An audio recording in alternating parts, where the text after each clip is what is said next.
혈과 육을 상대하는 것이 아닌 전쟁이라 하면 우리가 영과 혼과 육으로 이루어졌는데 육을 상대하는 것도 아니고 혼을 상대하는 전쟁이 아니라 영을 상대하는 전쟁이다 하는 것입니다. 그래서 우리가 하는 전쟁을 영적 전쟁이라 이렇게 부르는 것입니다. 이런 것입니다. 어떤 부부가 있는데 주일 아침마다 부부 싸움을 합니다. 왜 부부 싸움을 하는가? 누가 한 편이 아니면 상대 둘 다가 뭔가 원인을 제공했기 때문에 싸울 것입니다. 근데 그 싸움이 주일마다 이루어집니다. 그리고 한 사람이 속이 상해서 나 오늘 교회 못 가겠다. 아니면 교회 왔어도 아주 생각이 복잡하고 마음이 딴 데 나가 있다. 매주일마다 그런다. 그러면 그것을 빨리 파악해야 합니다. 이것은 배후에 우리의 신앙 생활을 방해하는 어둠의 영이구나. 파악해야 합니다. 그리고 대화해야 합니다. 우리가 주일마다 이렇게 하는 것은 뭔가 영적인 작용이 있다. 우리 주일날은 싸우지 말자. 그 대화만 해도 그 다음부터는 그런 일이 없을 것입니다. 혈과 육에 대한 전쟁이 아니라는 것은 배후에 있는 영과 싸우는 전쟁이다 하는 것입니다.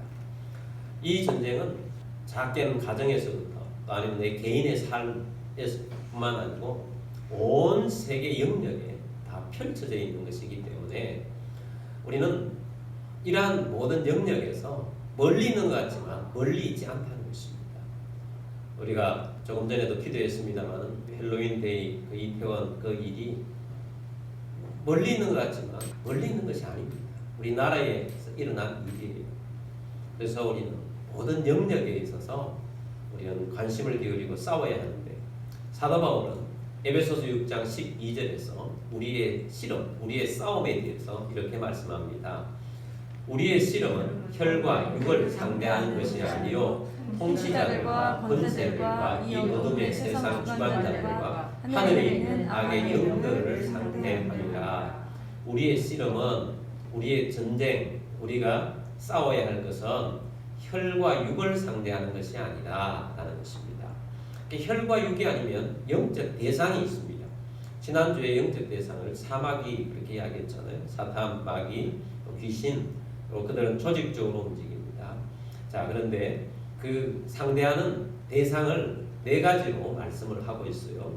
통치자들, 또 권세들, 어둠의 세상 주관자들, 하늘에 있는 악의 영들을 상대함이라 라고 말씀합니다. 자, 이 한 가지 한 가지를 보도록 하겠습니다. 첫 번째는 통치자들입니다. 통치자는 누구입니까? 주로 정치인들을 말하는 거죠. 그런데 정치인들만 말한다면 바로 앞에 혈과 육을 상대하는 것이 아니다라고 했잖아요. 그럼 혈과 육을 상대하는 것이 아니라면 정치인들 배후에 있는 통치하는 자가 있다는 겁니다. 그래서 그 어둠의 영을 대항하라는 것입니다. 우리는 다니엘 기도에 대한 말씀을 이미 들었습니다. 어떤 말씀입니까? 다니엘이 환상을 보면 큰 전쟁이 있을 것이라는 것을 알게 되었습니다. 다니엘은 그 일을 놓고 금식 기도를 했습니다.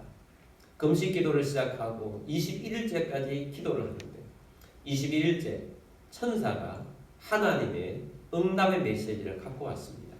그러면서 늦게 온 그 과정에 대해서 말씀을 합니다. 바사의 군주가 나를 막았으므로 라고 했습니다. 바사는 페르시아입니다. 페르시아의 군주, 황제가 천사를 어떻게 막겠습니까? 그 군주 배후에 있는 어둠의 영이 있었던 거죠. 이 배후에 있는 어둠의 영이 천사를 막아서 내려오지 못하고 있다가 천사장 미가엘이 와서 도와서 사탄의 방해를 뚫고 내려와서 너에게 응답을 준다라고 말하는 거죠. 바로 그것을 말하는 것입니다. 정치 영역의 배후에 있는 어둠의 통치자가 있다는 것입니다. 그래서 이 어둠의 통치자를 대적하며 기도해야 한다 하는 것입니다. 그것이 우리의 싸움이다, 우리의 전쟁이다 하는 것입니다. 그럼 북한 정권이 얼마나 무지막지한 정권입니까? 그 배후에는 어둠의 영이 있어요. 북한 특유의 어둠의 영이 있습니다. 통치자를 통해서 역사하는 겁니다. 중국이나 또 러시아, 푸틴 배후에 그런 영이 있다는 것입니다. 여러분, 이 나라 통치자가 있습니다. 이 나라의 통치자는 선거를 통해서 세워집니다. 우리 통치자 배후에서 어둠의 영이 역사하지 않도록 늘 우리는 기도에 끼어 있어야 할 것입니다. 통치자가 어떤 통치를 하느냐에 따라서 우리의 삶의 영역에 엄청난 영향을 미친다는 것을 우리는 잘 알고 있습니다. 그래서 통치자를 위해서 기도하라라고 하는 것입니다. 두 번째는 권세들입니다. 이 권세들의 이 단어의 원어를 추적하면 지리적인 의미 또 인구에 대한 의미를 가지고 있어요. 일반적으로 권세는 어디에서부터 나오느냐 하면 지역 장에서부터 권세가 나오죠. 고대 사회에서 어떤 권세자들은 그 어떤 지역 고을의 수장이 되어서 통치를 하는 것입니다. 바로 이 권세들이라는 것은 지역과 연관이 있는 단어다 하는 것입니다. 그래서 지역의 배후에 있는 권세가 있다는 거예요. 이것도 어떤 통치자 그 사람을 말하는 것이 아니라 혈과 육을 상대하는 것이 아니라고 했기 때문에 지역을 움직이고 있는 영적 기후를 움직이고 있는 어둠의 영이 있는 거죠. 도시마다 영적인 특징이 달라요. 우리 김포도 있고 또 우리 옆에 인천이 있습니다. 인천의 특징이 다르고 김포의 특징이 달라요. 우리 김포는 바다도 끼고 있습니다만 인천은 바다 쪽에 강한 영향을 받고 있고 우리는 이 평야에 대한 영향을 영적인 영향을 많이 받고 있습니다. 우리 금단 지역이 지금 인천으로 지역 행정구역이 변경되었습니다만 본래가 저기도 김포였죠. 옛날 역사적으로 제가 조사를 해보니까 이 김포라는 이름 이전에 금단이라는 지역으로도 이 사용을 했더라고요. 이 지역 자체가 금단으로 사용했다가 김포로 사용했다가 이렇게 되어 있어요. 이 금단 지역에 우리 바로 붙어 있는 이 지역의 구체적인 명칭은 원당이죠. 원당은 원래 당이 있던 신당을 모신 자리예요. 당하는 그 당을 모신 아랫당이다. 그래서 당하예요. 우리 풍무동은 농사를 지으면서 무당이 구슬하는 그런 이름의 기원을 가지고 있습니다. 이런 이쪽에 있던 영적인 지역의 그 배후의 권세들이 영적 배후의 권세들이 농사와 관련되어 있는 신당이나 그런 일들을 이곳에서 하던 그런 곳이었어요. 그런데 바로 우리 풍무동과 원당 사이에 정확하게 들어서 있는 대학이 하나 있습니다. 성가대학이죠. 우연히 그곳에 자리를 잡은 것이 아니라는 것입니다. 그래서 우리는 이 지역의 배후에 역사하고 있는 어둠의 영에 대해서 대항하라는 것입니다. 그랬을 때 이 지역의 배후에 있는 어둠의 영이 이 지역 가운데 역사하지 못하도록 해야 하는 것입니다. 우리는 이 일을 사명으로 받았어요. 그래서 우리가 지역을 놓고 기도하는 것입니다. 지역의 어둠의 영, 이 권세자들을 몰아내야 하는 것입니다. 예수님 말씀대로 하면 어떤 말씀입니까? 예수님께서 성령으로 귀신을 쫓아내는 것이면 이미 하나님의 나라가 임하였느니라. 할렐루야. 이 도시 가운데, 이 지역 가운데 어둠의 영이 성령으로 쫓겨나면 하나님의 나라가 이곳에 임합니다. 하나님의 나라가 임하면 이 땅이 변화되고 놀라운 역사가 일어날 것입니다. 그래서 우리가 지역의 어둠의 영을 대적하며 기도하고 싸워야 하는 것입니다. 그 다음에 세 번째는 어둠의 세상 주관자들과 라고 말씀합니다. 악한 영은 기본적으로 특징이 빛이 아니고 어둠입니다. 어둠을 통해서 세상을 주관하는데 마귀는 크게 보아서 두 가지 일을 하죠. 하나는 거짓의 달인이에요. 거짓을 얼마나 많이 펼쳐놓은지 모릅니다. 그리고 또 하나는 진리를 왜곡합니다.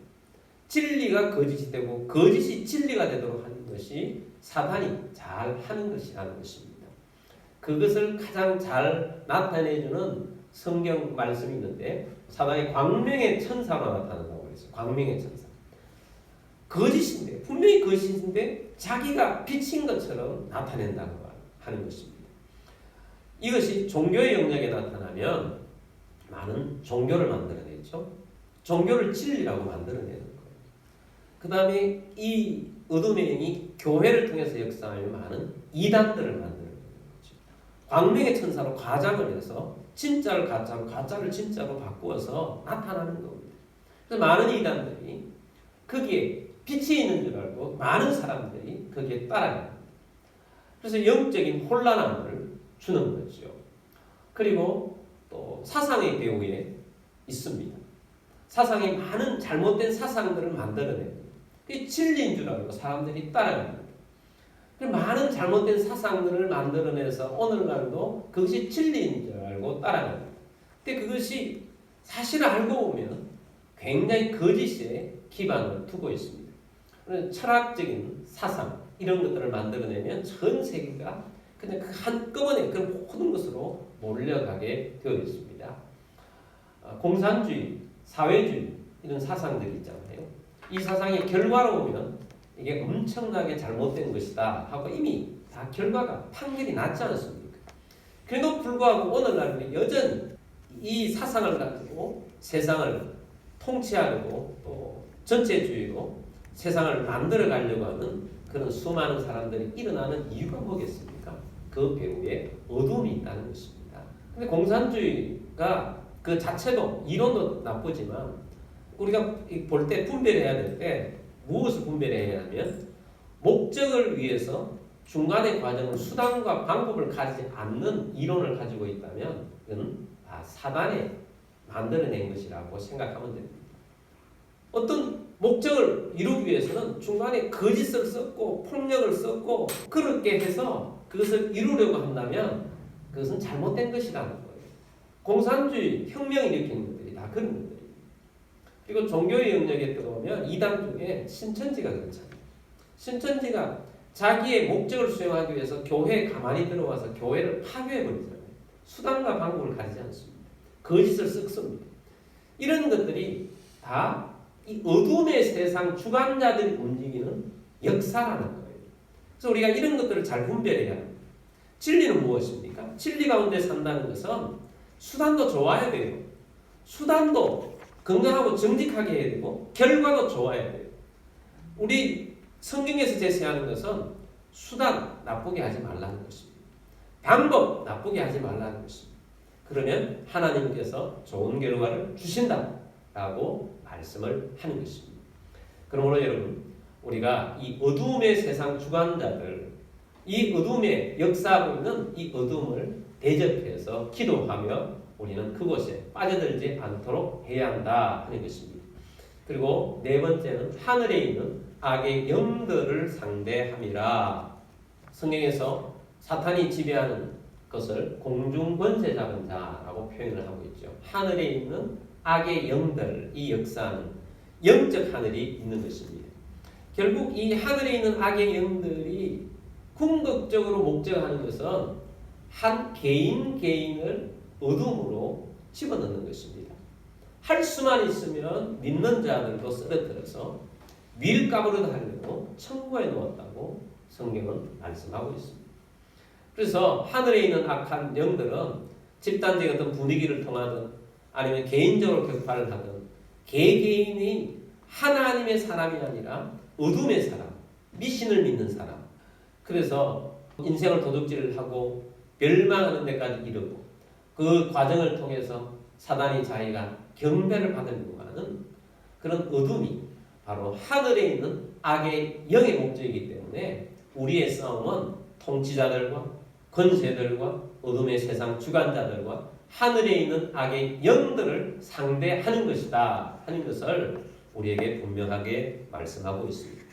그렇다면 우리가 영적 전쟁을 한다고 하면 우리가 영적인 군인인데 군인은 무장하지 않고 나가지 않습니다.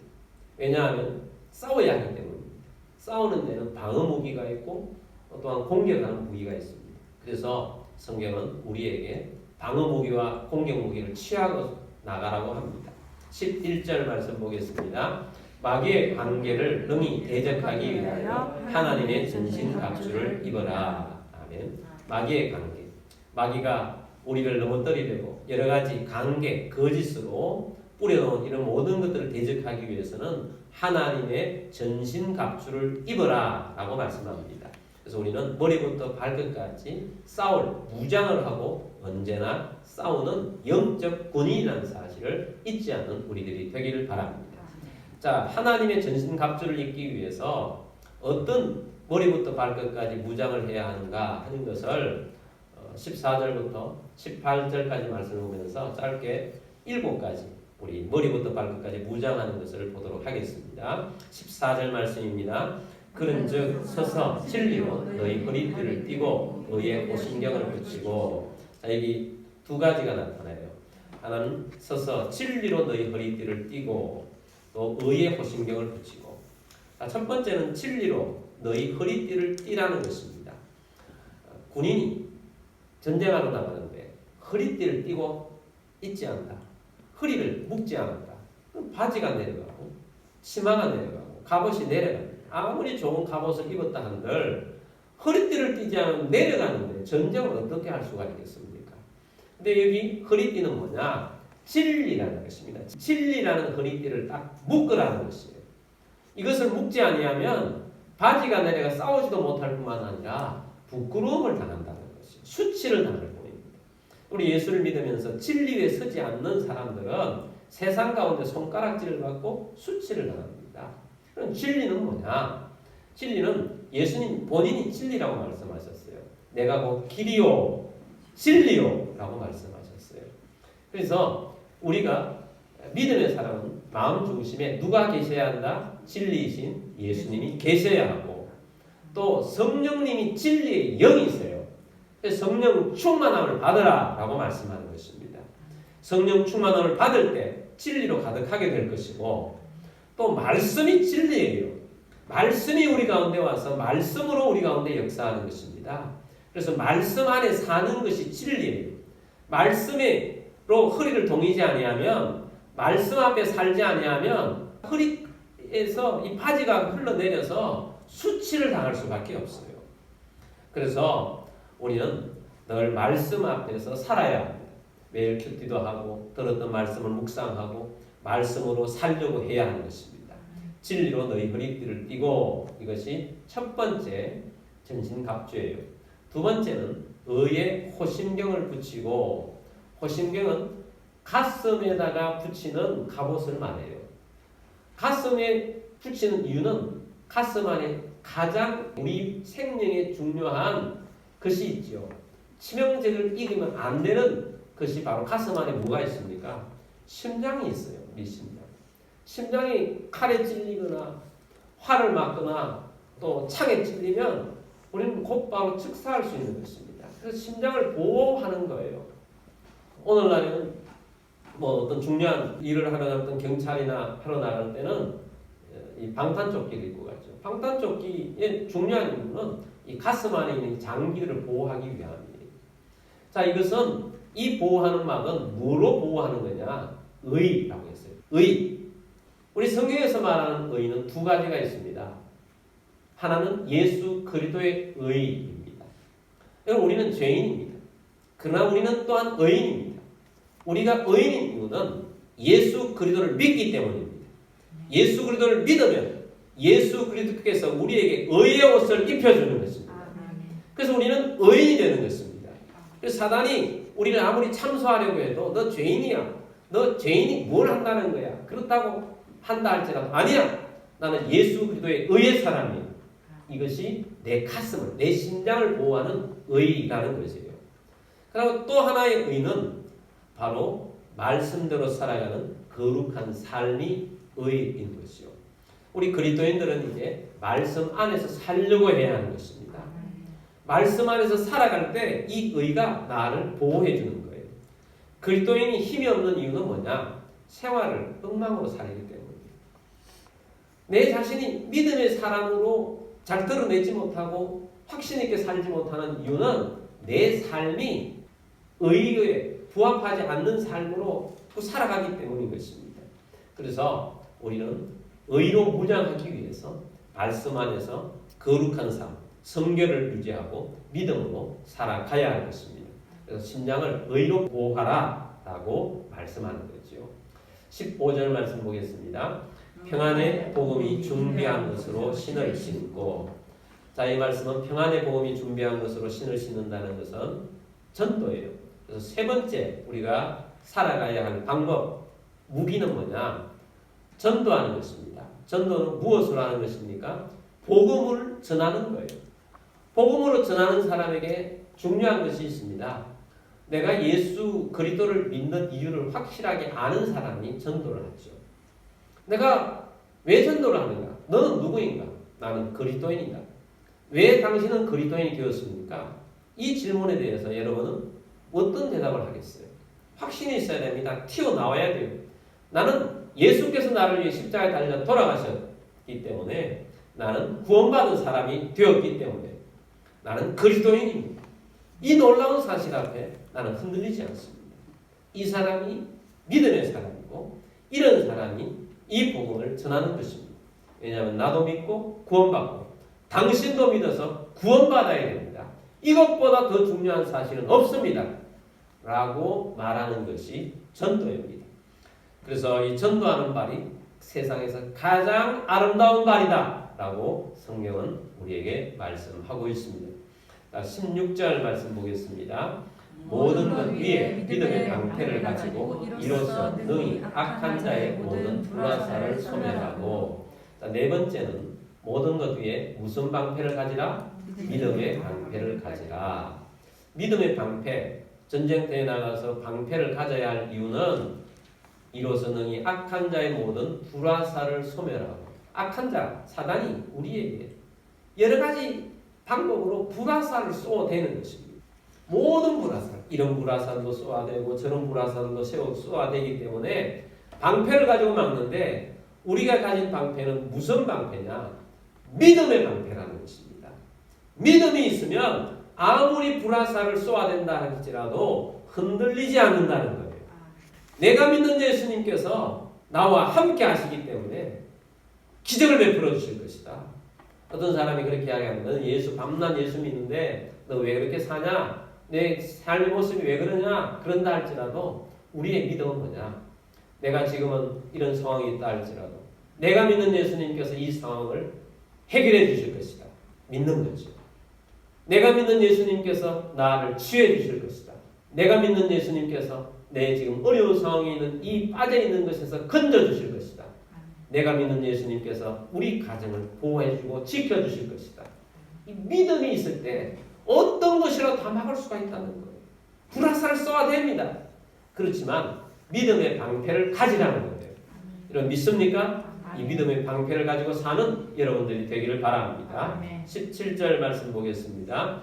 구원의 투구와 성령의 검, 곧 하나님의 말씀을 가지라. 자, 여기에 두 가지가 있습니다. 다섯 번째는 구원의 투구입니다. 구원의 투구. 자, 머리에 투구를 씁니다. 심장과 더불어 생명과 직결되어 있는 굉장히 중요한 부분이 머리죠. 그래서 투구를 씁니다. 그래서 무슨 투구를 쓰느냐? 구원의 투구를 쓰는 것입니다. 이런 구원의 투구라는 것은 예수님 안에서 내가 분명한 구원의 확신이 있는 거예요. 그리스도인의 정체성이 확실하는 것입니다. 네가 언제 죽는다 할지라도 나는 천국에서 죽는다 하는 이런 확신입니다. 구원의 투구를 쓰는 것입니다. 나는 구원받은 사람이야. 누가 뭐래도 나는 구원받은 사람이야. 나는 그리스도인이야. 그래서 그리스도인다운 정체성을 가지고 살아가는 사람이 구원의 투구를 쓰는 사람입니다. 근데 예수 믿는 사람이 구원이 흔들리고 있다. 내가 지옥 갈지 모르겠다. 내가 교회는 다니고 있지만 나는 구원받은 사람이 아니야. 이런 사람은 구원의 투구를 벗고 살아가고 있기 때문에 언제든지 사단으로부터 머리를 맞아서 치명타를 입어서 신앙에서 떨어질 가능성이 있는 사람이라는 것입니다. 그러므로 여러분 구원에 흔들리지 않는 여러분들이 되기를 주의 이름으로 축복합니다.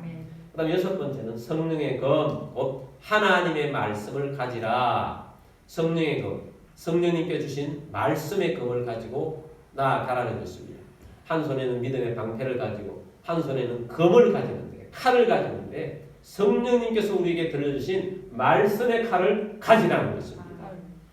말씀이 사단을 이기게 합니다. 예수님께서 시험을 받으셨을 때 다 말씀의 검을 가지고 사용을 하셨어요. 기록되었을 때 사탄아 물러가라. 기록되었을 때 주 너희 하나님을 시험하지 말라. 이렇게 예수님께서 말씀의 검을 가지고 사탄을 물리친 것입니다. 여러분, 우리가 이 말씀을 듣지요? 말씀을 사랑합니다. 정말 믿음의 사람들은 말씀을 사랑해요. 말씀 안에 있는 하나님의 사랑한다는 고백을 듣고 싶고, 말씀이 어떤 말씀인지 자꾸 듣고 싶어요. 알고 싶어져요. 그리고 말씀으로 훈련받습니다. 여러분, 전쟁터에 나가는 사람이 칼을 사용하는 방법을 잘 알아야 되잖아요. 훈련 잘 된 사람은 칼 사용을 잘해요. 오늘 나는 총 들고 싸우지. 총을 주긴 줬는데 총을 들고 사용할 줄 모른다. 들고 있는 게 아니죠. 마찬가지입니다. 우리가 말씀의 검을 잘 사용할 수 있도록 말씀으로 훈련을 잘 받아야 하는 것입니다. 그래서 말씀 훈련을 받아서 말씀의 검으로 사단을 이기는 자가 되기를 주의 이름으로 축복합니다. 오늘도 중요한 아까 12절 말씀을 가지고 우리가 혈과 육에 대한 싸움이 아니다 라는 것을 배웠잖아요. 그럼 우리가 혈과 육에 대해서 얼굴을 붉힐 필요가 별로 없어요. 그 배후에 있는 어둠의 영에 대해서 불켜야 되는 거죠. 싸워야 되는 거죠. 이것을 말씀을 모르면 자꾸 내 앞에 놓여 있는 그 사람과 싸우려고 하는 거예요. 그 사람 때문에 가슴 아파하는 거예요. 이건 나를 넘어뜨리려고 하는 사단의 전략입니다. 그러면 어둠의 영에 대해서 대적하면 그 사람이 멈춰져요. 그 사람이 변화돼요. 그래서 우리가 이런 것들을 무엇을 통해서 배우고 알게 된다? 말씀을 통해서 배우고 알게 되는 거죠. 그래서 말씀의 검을 가지고 싸우는 것은 바로 이런 싸움이라는 거죠. 그럼 18절 말씀 보겠습니다. 모든 기도와 간구를 하되 항상 성령 안에서 기도하고 이를 위하여 깨어 구하기를 항상 힘쓰며 여러 성도를 위하여 구하라. 아멘. 자, 7번째는 기도인 것입니다. 기도. 그럼 기도라는 무기를 사용하라는 것입니다. 영적 전쟁은 기도 전쟁이라고 말씀을 했습니다. 자, 기도를 하는데 모든 기도라고 했어요. 모든 기도. 어떤 기도냐? 기도는 여러 가지 우리가 형태가 있죠. 묵상 기도를 할 수도 있고, 비슷하지만 침묵 기도를 할 수도 있고, 또 부르짖으면서 하는 기도도 있습니다. 어떤 사람은 나는 묵상 기도는 기도로 많죠. 부르짖는 것만 기도야. 이런 사람도 있고, 어떤 사람은 왜 저렇게 부르짖기만 해? 나는 묵상 기도만 해. 이런 사람이 있어요. 모든 기도 다 하라는 것입니다. 묵상 기도도 필요하고, 또 부르짖는 기도도 필요하고, 또 우리가 사탄과 대적할 때 대적 기도를 하잖아요. 예수 이름 명령하여 사탄아 물러가라. 대적 기도도 하는 것이고, 또 성령을 받아서 방언 기도도 하는 것이고, 모든 기도, 어떤 기도의 형태든지 모든 기도를 다 동원해서 기도하라는 것입니다. 또 형태에 따라서 골방에 들어가서 기도하면 골방 기도도 되고, 교회 와서 기도하면 교회에서 기도하는 기도도 되고, 또한 상기도를 하면 상기도도 되는 것이고, 자, 이런 모든 기도를 다 하라는 것입니다. 자, 기도를 하되 간구를 하라. 간절한 마음으로 기도하는 것입니다. 묵상 기도를 해도 간절한 마음으로 기도를 하면 간구가 되는 거죠. 간절히 구하라는 것입니다. 형식적으로 구하지 말고 간절히 간구합시다.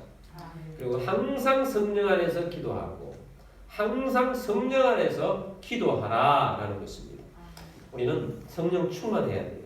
성령 안에 있으면 기도가 말만 해도 어떤 때는 생각만 해도 이루어져요. 성령 안에서 살라는 것입니다. 예수님께서 그런 말씀하셨어요. 너희가 내 안에 있고 너희가 내 안에 있으면 무엇이든지 구하라. 그리하면 이루리라. 할렐루야. 우리가 예수님 안에서 성령 안에서 내 삶이 있으면 그냥 속삭이기만 해도 응답이 나타나고 역사가 나타나는 것입니다. 성령 안에서 기도합시다. 그래서 이를 위하여 깨어 구하기를 항상 힘쓰며 기도하기를 위해서 항상 구하라. 힘쓰라는 것입니다. 여러분, 기도는 저절로 되는 것이 아니고 힘써서 기도하는 것입니다. 힘을 써야 하는 것입니다. 힘을 쓰지 않으면 기도를 할 수가 없어요. 매일 기도 시간을 꼭 가져야 되겠다. 이렇게 정해놓고 기도를 해야 기도를 하는 거지. 기도를 해야지, 기도를 해야지. 그러면 기도를 계속 미루게 되어 있습니다. 기도를 하려고 해야 한다는 것입니다.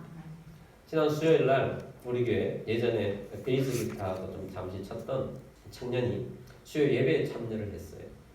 이 청년이 우리 교회에 온 이유는, 그날 온 이유는 기도가 갑자기 너무 하고 싶어서 교회에 왔다는 거예요. 얼마 전에 이런 마음이 들었다는 것입니다. 예수님께서 베드로에게 기도하라고 했는데 자꾸 졸고 있으니까 예수님께서 네가 1시간 동안도 기도할 수 없더냐, 그 말씀이 마음에 부딪혀가지고 그날부터 매일 1시간씩 기도하기로 결심을 했대요. 그래서 집에서 방에서 1시간 동안 기도하는데 쉽지가 않다는 거예요. 힘쓴다는 거예요. 그래서 그날도 이번 주 수요일 날도 직장을 갔다가 오다가 찬양을 들으면서 오다가 비전교회 가면 기도할 수 있겠다. 그래서 교회에 왔다는 거예요. 그래서 우리가 예배 9시에 마치고 10시까지 1시간 기도하고 가더라. 힘쓰면서 기도해야 기도가 되어지는 거죠. 결심해야 하는 것입니다. 그래서 깨어구하기를 항상 힘써라 라고 말씀합니다. 그러면서 여러 성도를 위하여 구하라. 또 그 다음에도 보면 사도 바울 자신을 위해서도 구하라. 이렇게 기도의 폭을 넓히라고 말씀을 하고 있습니다. 기도의 기본적인 것, 자신을 위해서도 기도하고 가족들을 위해서도 기도하지만 성도들을 위해서 기도하십시오. 목사님을 위해서 기도하고 목사님의 가족을 위해서 기도하십시오. 목사님과 목사님 가족들은 제1선에서 영적 싸움을 하고 있기 때문에 기도가 많이 필요해요. 기도하시길 바랍니다. 성도들을 위해서 기도하시길 바랍니다. 옆에 있는 형제 자매들을 위해서도 기도하길 바랍니다. 여러분의 기도 속에 성도들이 여러분의 마음속에 품고 기도하는 여러분들이 되길 바랍니다. 또한 여러분의 333 기도 대상자들을 위해서도 기도하시고, 또 우리가 네 종류를 보았지 않습니까? 나라의 배후의 역사에는 어둠의 영이 떠나간다. 지역의 어둠의 영이 떠나간다. 또한 모든 사상의 영역이나 모든 종교의 영역 속의 역사는 어둠의 영이 떠나간다. 그래서 이 땅에 공중권세 잡은 자가 힘을 쓰지 못하다. 우리가 늘 깨어서 기도하면 혈과 육이 아닌, 상대하는 것이 아닌 영을 대항해서 승리하는 우리 모두가 되기를 주의 이름으로 축복합니다. 우리 교회는 기도하는 교회가 되기를 원합니다. 기도로 영적으로 더 충만해지는 우리 모두가 됩시다.